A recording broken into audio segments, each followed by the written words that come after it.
ito nga pala mga mi, yung aking electric oven na 90 liters Hanabishi. So makikita nyo naman na buo pa at hindi ko pa yan nababaklas. Wala siyang natunog oh.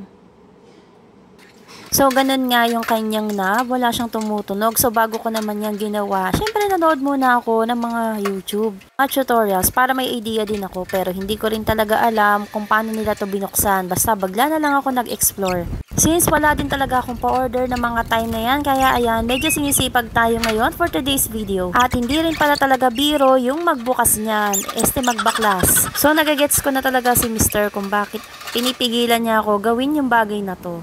So, eto nga pala yung loob mga mi. So, ito natanggal ko yung top cover. Kinabahan lang ako. Ganito pala yun mga mi. So, yan na yung cover niya. So, ito yung loob.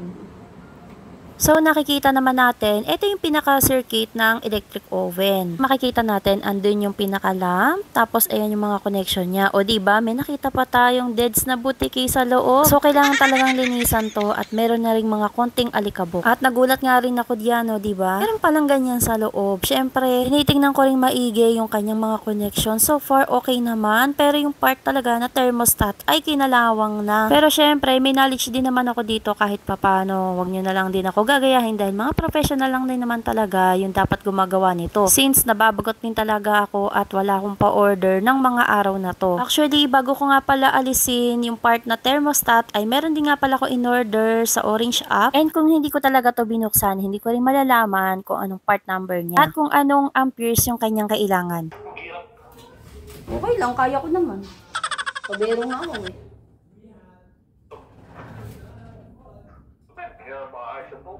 Oh, excuse me. Yung sa CDR. Eh, malapit na. Tweezer na ginamit ko. Yung sa gitna. Magiging ano pa lang. Dahil talaga, pag may-ari ka ba, alam mo ko. Oo, alam mo ko. Maniwala ka na sa akin. Ayan.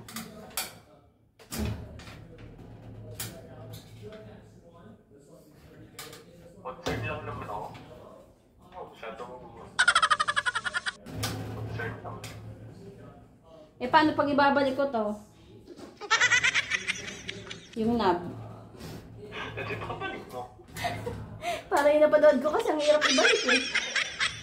O diba, kita nyo naman, pati yung asawa ko ay kinukulit ko rin. Siyempre, nagtatanong din kahit papano. Pero may konting knowledge din naman ako diyan kahit papano. So, bago ko nga pala yan binaklas, meron na rin pala akong in-order sa Orange app na thermostat. Yun nga lang, yun na-order ko ay iba dun sa mismong nakalagay sa loob ng oven. Bale, 16 amperes din siya. Kaso nga lang, AST201 yung kanyang model. Basta merong part number dyan, naka-indicate naman at nakasulat. At yung aking na-order, hindi ko pala napakita dito. I mean, hindi siya masyadong kita sa video, pero yung na-order ko is KST168 ata. So, mababa lang yung kanyang voltahe. At ito, nakikita nyo naman na iniikot-ikot ko. At may kalawang na nga yung kanyang pinaka-thermostat. So, hindi na nga nagmumove yung kanyang mga contacts. At saka, sa sobrang tagal na nga, ay may kalawang na nga siya. O, diba, nahulog pa. Mabuti na lang yung lumay nahulog, hindi yung bago. Talaga naman.